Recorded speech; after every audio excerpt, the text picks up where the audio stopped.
అందరికీ నమస్తే. Welcome to TR TV. నేను మీ తిరుపతి. కాంగ్రెస్ హైకమాండ్ తెలంగాణ రాష్ట్రంకి ఒక కొత్త ముఖ్యమంత్రిని పంపించబోతున్నారట. ఆ కొత్త ముఖ్యమంత్రి అంటే ఏంది? ఇప్పుడు ఆల్రెడీ మీనాక్షి నటరాజన్ మేడం ఆమె కొత్త ముఖ్యమంత్రి లెక్కన వ్యవహరిస్తున్నారు. ఆమె చెప్పినట్టు కాంగ్రెస్ పార్టీకి సంబంధించినటువంటి ఎమ్మెల్యేలు, ఎంపీలు, మంత్రులు, ఎమ్మెల్సీలు, ముఖ్యమంత్రి కూడా వింటున్నాడు. మీనాక్షి నటరాజన్ మేడం ఎంత చెప్తా అంత. మీనాక్షి నటరాజన్ మేడం ఏది చెప్తా అది కాంగ్రెస్ పార్టీ లీడర్లు ఫాలో అవుతున్నారు. అలాంటి మీనాక్షి మేడంని కాదని ఇంకెవరు వస్తుర్రు? కాంగ్రెస్ హైకమాండ్ ఎవరిని పంపించబోతున్నారు? ఇప్పుడు కాంగ్రెస్ పార్టీకి సంబంధించినటువంటి మంత్రులు ఏమో రేవంత్ రెడ్డి చెప్పినట్టు వింటలేరు. కాంగ్రెస్ పార్టీ ఎమ్మెల్యేలు కూడా రేవంత్ రెడ్డి చెప్పినట్టు వింటలేరు. ఎందుకు వింటలేరు అని చెప్పి హైకమాండ్ అడిగితే ఆయన చెప్పినట్టు మేము వింటే మా పదులు ఓడు పక్కన పెట్టురు సార్, మేము ఎమ్మెల్యే లెక్క కూడా గెలవం. రేవంత్ రెడ్డి ఇష్టమున్నట్టు చేస్తున్నాడు, ఇష్టానుసారంగా వ్యవహరిస్తున్నాడు. ఆయన చెప్పినట్టు మేము వింటే మేము ఇబ్బంది పడతాం, మా వల్ల కాదు అని చెప్పి ఎమ్మెల్యేల మంత్రులు చేతులు ఎత్తేసినటువంటి పరిస్థితి అట. ఇక కాంగ్రెస్ హైకమాండ్కి కథ అంతా అర్థమైపోయింది. ముఖ్యమంత్రి రేవంత్ రెడ్డి వ్యవహారం వల్ల ప్రభుత్వం పైన తీవ్రమైనటువంటి వ్యతిరేకత వచ్చింది. మామూలు వ్యతిరేకత కాదు, భయంకరమైనటువంటి వ్యతిరేకత వచ్చింది.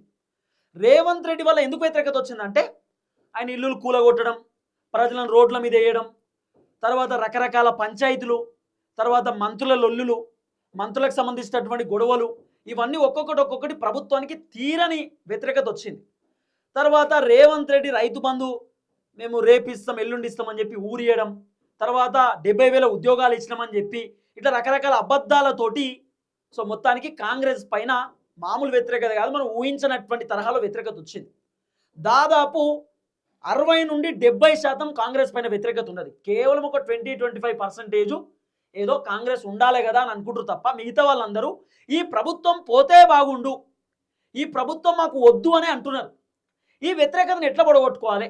ఆల్రెడీ మొన్న ఢిల్లీలో జరిగినటువంటి మీటింగ్లో కూడా హైకమాండ్ చెప్పిరట రేవంత్ రెడ్డికి, కాంగ్రెస్ పార్టీ మంత్రులకు, వ్యతిరేకత పొడగొట్టుకోండి. ఈ వ్యతిరేకత ఇట్లనే కంటిన్యూ అయితే లాస్ట్ వరకు 2028 వరకు ఈ వ్యతిరేకత ఇట్లనే ఉంటే ఇబ్బంది అవుతుంది, ప్రభుత్వం పడిపోతుంది, మళ్ళీ ప్రభుత్వం అధికారంలోకి వచ్చేటటువంటి అవకాశం ఉండదు. ఇప్పుడు కేసీఆర్ ఎందుకు ఓడిపోయిండు? కేసీఆర్ ఓడిపోవడానికి గల కారణం ఏంది? కేసీఆర్ పైన ఉన్నటువంటి వ్యతిరేకతనే కదా. ఆ రోజు బీజేపీ పార్టీకి కూడా జనాలు ఓటు వేయవచ్చు కదా, ఎందుకు వేయలేదు? బీజేపీ పార్టీ అప్పట్లో ఫామ్లో లేదు, గట్టిగా లేదు, బలంగా లేదు. సెకండ్ ఆప్షన్ కాంగ్రెస్ పార్టీ బలంగా ఉన్నది. కాబట్టి కేసీఆర్ పైన ఉన్నటువంటి కోపం, బీఆర్ఎస్ పైన ఉన్నటువంటి కోపంతో కాంగ్రెస్ పార్టీ ఉంటే బాగుంటుందని చెప్పి కాంగ్రెస్కి ఒక అవకాశం ఇచ్చి చూద్దామని చెప్పి కాంగ్రెస్ కోట్లేసారు. అవకాశం ఇస్తే పరిస్థితి ఏంది? ఇష్టం ఉన్నట్టు రేవంత్ రెడ్డి చేస్తున్నాడు, ఇష్టానుసారంగా వ్యవహరిస్తున్నాడు. కాబట్టి రేవంత్ రెడ్డికి సంబంధించిన పరిపాలన కూడా ఇప్పుడు జనాలకు నచ్చలేదు. చాలామంది జనాలకు, ఒక్కళ్ళిద్దరికి కాదు. ఇక రైతులు అయితే పొట్టుబడి తిరుగుతారు. నాకు మస్తు మంది ఫోన్ చేస్తారు కదా రైతులు.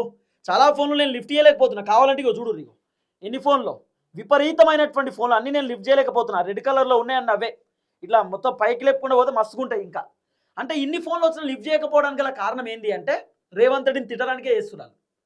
అన్నయ్యుడు రైతు బంధు ఇత్తలేడు, దొంగ, ఇట్లా తిడుతుర్రు. ఇట్లా తిడితే నేను తిట్టకండి ముఖ్యమంత్రిని అని చెప్పి కూడా చెప్తున్నా. అంటే రేవంత్ రెడ్డి పైన ఘోరమైన వ్యతిరేకత. ఇంకోటి అడ్మినిస్ట్రేషన్ ఫెయిల్, పరిపాలన రేవంత్ అన్నతో అయితలేదు. రేవంత్ అన్నకు ఎట్లా పరిపాలన చేయాలి, ఏం కథ అనేది తెలుస్తలేదు. మంత్రులను ఎట్లా మెయింటైన్ చేయాలనేది రేవంత్ అన్నకి తెలుస్తలేదు. కాంగ్రెస్ పార్టీ ప్రభుత్వాన్ని ఎట్లా కంట్రోల్ చేయాలనేది రేవంత్ అన్నతో అయితలేదు, అర్థమైతలేదు. ఎందుకంటే రేవంత్ అన్న చెప్పినాడు, మంత్రులు కూడా వింటలేరు. మేము వినం, నీ పన్ను చేసుకుంటున్నావు, ఇష్టానుసారంగా వ్యవహరిస్తున్నావు, ప్రభుత్వానికి చెడ్డ పేరు తెస్తున్నావు, మేమేందుకు వినాలి? నువ్వు చేసే పనిలో మేమెందుకు పాలు పంచుకోవాలి, మేమెందుకు భాగస్వామ్యం కావాలి, మాకు అవసరం లేదు అని చెప్పి మంత్రులు కూడా సైలెన్స్ ఉంటున్నారు. అయితే ఇప్పుడు ప్రభుత్వం చేయి దాటిపోయేటట్టున్నది. కాంగ్రెస్ ప్రభుత్వాన్ని మళ్ళీ సెటరైట్ చేయాలి, మంత్రులను కూడా కంట్రోల్ చేయాలి. తర్వాత కాంగ్రెస్ పార్టీలో ఉన్నటువంటి ఎమ్మెల్యేలను, ఎంపీలను, మంత్రులను, ఎమ్మెల్సీలను కంట్రోల్ చేయాలి. కంట్రోల్ చేయాలంటే ఏం చేద్దాం? మీనాక్షి నటరాజన్ మేడం కంట్రోల్ చేసింది, కానీ మీనాక్షి నటరాజన్ మేడం చెప్పినట్టు కూడా మంత్రులు వినే పరిస్థితి లేదు. మీనాక్షి నటరాజన్ మేడం చెప్పినట్టు ముఖ్యమంత్రి రేవంత్ రెడ్డి వినే పరిస్థితి కూడా లేదు. కాబట్టి మీనాక్షి నటరాజన్ మేడం కాకుండా ఒక కొత్త వ్యక్తిని కాంగ్రెస్ పార్టీ ఇన్ఛార్జ్గా పంపిద్దామనేటటువంటి ఆలోచనలో హైకమాండ్ ఉన్నట్టుగా వినబడుతున్నటువంటి చర్చ. ఎందుకు అంటే ప్రభుత్వం పైన ఉన్నటువంటి వ్యతిరేకత పొడగొట్టుకోవాలి. ఇదే వ్యతిరేకత కంటిన్యూ అయిందనుకో, ప్రభుత్వం మళ్ళీ ఏర్పడుతుందో పక్కన పెట్టుది, కానీ ప్రభుత్వం కూలిపోయేటట్టున్నది. ప్రభుత్వం మళ్ళీ అధికారంలోకి వస్తుందో రాదా సెకండరీ, ఉన్న ప్రభుత్వం కూలిపోతుందేమో అనిపిస్తుంది, అంత వ్యతిరేకత ఉన్నది. కాబట్టి ఇప్పుడు ఏం చేద్దాం? ఒక మంచి ఇన్ఛార్జ్ కావాలి. ఆ ఇన్ఛార్జ్ ఎట్లుండాలంటే ఒక్క దెబ్బకు కాంగ్రెస్ పార్టీ లీడర్ సెట్ అయిపోవాలి, ఒక్క దెబ్బకు ప్రభుత్వం పైన ఉన్నటువంటి వ్యతిరేకత పోవాలి, అట్లా పనిచేయాలి. అట్లా అంటే ఏం చేద్దాం? ఇప్పుడు మీనాక్షి నటరాజన్ మేడం సీనియర్ లీడరే, ఆమె చెప్పినట్టు మంత్రులు వింటారు, సీనియర్ లీడర్. కానీ మీనాక్షి నటరాజన్ మేడం గతంలో ముఖ్యమంత్రికి ఏం పనిచేయలే. మేడంకి కూడా అడ్మినిస్ట్రేషన్ తెలుస్తుంది తెలియదు, ఆమె కూడా అడ్మినిస్ట్రేషన్ మొత్తం తెలియాలని రూల్ లేదు కదా. ఆమె జస్ట్ ఇన్ఛార్జ్ వచ్చినారు, పార్టీ వివరాలు చూసుకున్నారు. కానీ రేవంత్ రెడ్డికి సపోర్టివ్గా ఒక కొత్త ముఖ్యమంత్రిని పంపించబోతున్నారట. కొత్త ముఖ్యమంత్రి అంటే ఏంది అంటే, ఇప్పుడు గతంలో వేరే వేరే రాష్ట్రాలలో ఆ రోజు కాంగ్రెస్ అధికారంలో ఉన్నప్పుడు 2012, 13 ఆ టైంలో కూడా కాంగ్రెసే కదా పరిపాలించింది. మన తెలంగాణ ఏర్పడకంటే ముందు కాంగ్రెస్ ప్రభుత్వమే ఉంటుండే ఆ రోజు ఉమ్మడి ఆంధ్రాలో కూడా. కాబట్టి వేరే వేరే రాష్ట్రాలలో పరిపాలించినటువంటి కాంగ్రెస్కి సంబంధించి ఎవరో ఒక ముఖ్యమంత్రి ఉంటాడు కదా, మాజీ ముఖ్యమంత్రి. అంటే గతంలో ముఖ్యమంత్రిగా పనిచేసేటటువంటి సీనియర్ లీడర్ ఎవరో ఒక వ్యక్తి ఉంటాడు కదా కాంగ్రెస్లో. ఆ వ్యక్తిని, ఎక్స్పీరియన్స్ లీడర్ని, ఒక మాజీ ముఖ్యమంత్రిని, ఒక రాష్ట్రాన్ని పరిపాలించి experience, well trained, well experience ఉన్నటువంటి ఒక వ్యక్తిని తెలంగాణకు పంపించబోతున్నట్టుగా వినబడుతున్న చర్చ. ఎందుకు పంపిస్తారు? ముఖ్యమంత్రి కుర్చీలో కూర్చోమని కాదు, ముఖ్యమంత్రికి సపోర్టివ్గా ఉండమని, ముఖ్యమంత్రికి కొన్ని సలహాలు సూచనలు ఇవ్వమని, పరిపాలన ఎట్లా చేయాలి, అడ్మినిస్ట్రేషన్ ఎట్లా గాడిలో పెట్టాలి, మంత్రులను ఎట్లా కంట్రోల్ చేయాలి, ఈ వ్యతిరేకతను ఎట్లా పొడగొట్టుకోవాలి, ఏదైనా పని చేసేటప్పుడు ఎట్లా పని చేయాలి. ఇప్పుడు రేవంత్ రెడ్డి ఏ పని చేసినా పెంటే, తెలంగాణలో రేవంత్ రెడ్డి ఇల్లులు కూల్చేసిన పెంటే, రేవంత్ రెడ్డి ఏ పని చేసినా పెంట. ఆ పెంట లేకుండా ఎట్లా పని చేయాలి, జనాల దగ్గర నుండి పాజిటివిటీ ఎట్లా క్రియేట్ చేయాలి. ఇప్పుడు ఎగ్జాంపుల్ చెప్తా, 450 కుటుంబాలను రోడ్డు మీద వేస్తాం, అపార్ట్మెంట్ కూల్చేస్తామని చెప్పి రేవంత్ రెడ్డి పేపర్లో స్టేట్మెంట్ వేసిండు. ఈ 450 కుటుంబాలతోటి ఫస్ట్ ఏం చేసేది ఉండే, రేవంత్ రెడ్డి మాట్లాడేది ఉండే. మాట్లాడి ఇగో మీకు ఒక 1000 కోట్ల రూపాయలతోటి ఒక అపార్ట్మెంట్ కట్టిస్తున్నా, మిమ్మల్ని అందరినీ దాంట్లో షిఫ్ట్ చేస్తా అని చెప్పి రేవంత్ రెడ్డి వాళ్ళతో మాట్లాడి వాళ్ళకు భరోసా ఇచ్చి ధైర్యం నింపి అప్పుడు రేవంత్ రెడ్డి అపార్ట్మెంట్ కూల్చేస్తే జనాలు కూడా వ్యతిరేకంగా ఉండరు. జనాలు కూడా సరే ఓకే ఇంకోటి అయితే ఇస్తా అంటారు కదా అని చెప్పి అనుకుంటారు. కానీ రేవంత్ అన్న ఏం లేదు, మీరు ఖాళీ చేయాల్సిందే అంటే ఎందుకు ఖాళీ చేస్తారు, కష్టపడి కొనుక్కున్నారు. తర్వాత ఖమ్మంకి సంబంధించినటువంటి ప్రజలను కూడా రేవంత్ అన్న ఇట్లనే ఇల్లులు కూల్చేసిండు. ఖమ్మంలో ఉన్నటువంటి ప్రజలకు కూడా ఒక నోటీస్ ఇచ్చి ఇవన్నీ గవర్నమెంట్ భూములమ్మ, భూదాన్ భూములమ్మ, ఇక్కడ నుండి మీరు ఖాళీ చేయండి, మీకు ఇల్లు లేవంటారు కదా, డబుల్ బెడ్రూమ్లు మస్తు ఖాళీ ఉన్నాయి, ఈ డబుల్ బెడ్రూమ్లలో మీకు పక్కా ఇల్లులు ఇస్తామని చెప్పి వాళ్ళకు ధైర్యం నింపి డబుల్ బెడ్రూమ్ అలాట్ చేసి వాళ్ళను ఖాళీ చేపిస్తే ప్రభుత్వానికి మంచి పేరు, ప్లస్ జనాలు కూడా తిరుగుబాటు చేయరు. రేవంత్ రెడ్డి చేస్తున్నటువంటి పని ఏంది, ఏ ఇన్ఫర్మేషన్ లేకుండా ఇష్టమైన ఇల్లులు కూల్చేస్తుండు. అది రేవంత్ రెడ్డి చేస్తున్న పెంట.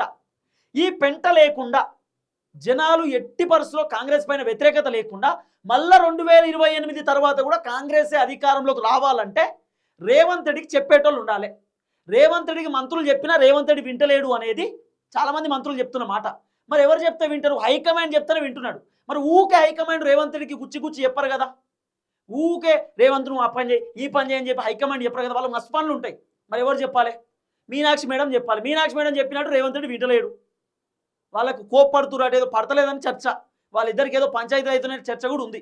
మరి ఏంది అంటే ఒక కొత్త ముఖ్యమంత్రి అంటే వెల్ ఎక్స్పీరియన్స్డ్, గతంలో వేరే వేరే రాష్ట్రాలలో ముఖ్యమంత్రిగా పనిచేసేటటువంటి వ్యక్తి, అంటే వేరే రాష్ట్రం ఏదో ఒక రాష్ట్రంలో గతంలో ముఖ్యమంత్రిగా పనిచేసేటటువంటి వ్యక్తిని, వెల్ ఎక్స్పీరియన్స్డ్ లీడర్ని, సీనియర్ లీడర్ని, పరిపాలన పైన పట్టున్నటువంటి వ్యక్తిని, ఒకవేళ ముఖ్యమంత్రి కాకపోయినా డిప్యూటీ సీఎంఓ హోమ్ మినిస్టర్ ఉంటారు కదా, బాగా పరిపాలన పట్టుండి శాఖలను నడిపేయగల వ్యక్తి, పరిపాలన గాడిలో పెట్టగల వ్యక్తి, అడ్మినిస్ట్రేషన్ని మెయింటైన్ చేయగల వ్యక్తులు ఉంటారు కదా, వాళ్ళని ఎవరినైనా ఒకళ్ళను హ్యాండిల్ చేసేటటువంటి వ్యక్తిని రేవంత్ రెడ్డి దగ్గరికి పంపించి రేవంత్ రెడ్డికి సలహాలు సూచనలు ఇవ్వడం, రేవంత్ రెడ్డికి చెప్పడం, ఇట్లా చేస్తే బాగుంటుంది, ఇట్లా చేస్తే బాగుంటుంది, ఇట్లా చేస్తే ఫెయిల్ అవుతాం, ఇట్లా చేస్తే పాస్ అవుతాం, జనాలు వ్యతిరేకం ఉండొద్దంటే ఇట్లా చేయాలి అని చెప్పి చెప్పడానికి ఒక వెల్ ఎక్స్పీరియన్స్డ్ లీడర్ని తెలంగాణకు పంపించబోతా ఉంది హైకమాండ్ అనేది వినబడుతున్నటువంటి చర్చ. ఇది నేను ఈరోజు చెప్తున్న మాట కాదు, ఎప్పటి నుండో చెప్పుకుంటూ వస్తున్నా. ఇప్పుడు అది టకటక ఒక్కొక్కటి జరుగుతున్నది. ఇక రేవంత్ అన్న కుర్చీలో, ఇక ఇండైరెక్ట్గా రేవంత్ అన్న ముఖ్యమంత్రి కుర్చీలో కాంగ్రెస్ హైకమాండ్కి నచ్చిన వాళ్ళని పెడతారు అన్నట్టు. ఎందుకంటే ఈ వ్యతిరేకత హైకమాండ్ కూడా తట్టుకోలేకపోతురు. మీరు నేను చెప్పేది అబద్ధం అనుకుంటే మీరు ఏడికి వస్తారో ఆడికి నేను వస్తా, నేను కెమెరా పట్టుకొని వస్తా. కాంగ్రెస్ పార్టీ ఎమ్మెల్యేలు వస్తారా, ఎంపీలు వస్తారా, మంత్రులు వస్తారా, మీరు రండి, నేను తీసుకోపోతా. జనాల్లోకే పోదాం, జనాల దగ్గర మైక్ పెడదాం, పొట్టు తిరుగుతారు జనం. అవసరం అనుకుంటే ఏ ఎమ్మెల్యే అని ఏ మంత్రి అయినా పుసుక్కున్న జనాలకు ఒకవేళ తెలియకపోతే, ఏదైనా మంత్రిని తీసుకుపోయింది అనుకో, ఆ మంత్రి అని జనాలకు తెలియకపోతే నేనే కాంగ్రెస్ పార్టీ మంత్రి అమ్మా, ఈయన మీకు రైతు బంధు ఇచ్చేది, ఈయన మీకు రేషన్ బియ్యం ఇచ్చేది, ఈయన మీకు భూములు ఇచ్చేది, ఈయన మీకు ఇల్లులు ఇచ్చేది అని చెప్పి పుసుకున్న జనాలకు చెప్పినాం అనుకో, తడుక్కున ఒకటి ఎత్తారు. ఏం చేసిరు మీరని చెప్పి. అంటే జనాలు అంత కోపం మీద ఉర్రు. ఆ కోపం అంతా ఏంది, ప్రభుత్వానికి నష్టమే కదా. జనాలు కాంగ్రెస్ పైన వ్యతిరేకత ఉంటే రేపు కాంగ్రెస్ అధికారంలోకి వచ్చుడు ఇబ్బందే కదా. అందుకే హైకమాండ్ నిర్ణయం తీసుకొని వెల్ ఎక్స్పీరియన్స్డ్ ఒక వ్యక్తిని తెలంగాణకు పంపించడానికి రెడీగా ఉన్నారట. మరి ఆ ఎక్స్పీరియన్స్ లీడర్ ఎవరు వస్తారు అనేది క్వశ్చన్ మార్క్. నేను ఇంకొక వీడియో కూడా మీకు చెప్తా, అది రేపు చెప్తా. నేను డిప్యూటీ ముఖ్యమంత్రి డీకే శివకుమార్ కర్ణాటకకు సంబంధించి ఆయన కాంగ్రెస్ పైన తిరుగుబాటు చేస్తున్నాడు, కాంగ్రెస్కి వ్యతిరేకంగా మాట్లాడుతున్నాడు. ఎందుకు మాట్లాడుతుండంటే డీకే శివకుమార్ ముఖ్యమంత్రి అడుగుతున్నాడు, నాకు ముఖ్యమంత్రి పదవి కావాలంటున్నాడు. ఇవన్నీ విషయాలు రేపు మాట్లాడదాం. తెలంగాణలో కూడా ఏం జరగబోతుంది అనేది నేను మీకు చెప్తా. ఉత్తమ్ కుమార్ రెడ్డి అతి త్వరలో ఒక బాంబేలో పోతుంది. ఉత్తమ్ కుమార్ రెడ్డి కాంగ్రెస్కి లాయల్గా పనిచేస్తారు, చాలా సీనియర్ లీడరు. ఉత్తమ్ కుమార్ రెడ్డికి ముఖ్యమంత్రి అయ్యేటటువంటి అర్హత అన్ని రకాలుగా ఉన్నాయి. ఏం జరగబోతుందో నేను చెప్తా. దయచేసి వీడియో అందరికి షేర్ చేయండి. అందరికీ నమస్తే, థ్యాంక్ యూ సో మచ్. జై తెలంగాణ.